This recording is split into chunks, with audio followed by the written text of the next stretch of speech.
Daghan kay ingon ba nga yahay na daw kay ko kay naka-abroad ko tapos dako daw akong sweldo. Kung kabalo lang sad mo kung unsay akong giagian, perti ka lisod ako akong naagian, before ko naabot diri sa akong gipadulngan karon. So, before ko nahimong assistant teacher diri sa Jeddah, lisod jud kayo ang process.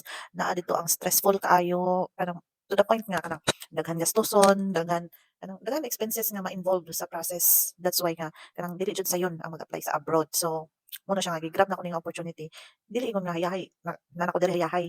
Di bale napa ko'y gibayaran nga mga utang sad, napa ko'y mga priorities nga dapat unahon para, kanang wala na ko'y hunahunahon, daghan pa kay kog utang. Muna nga kanang kung kana ganing naay manghulam sa kuha dili sa jud ko kapahulam kay kuan pa bi ako diri 4 months pa bi ako diri.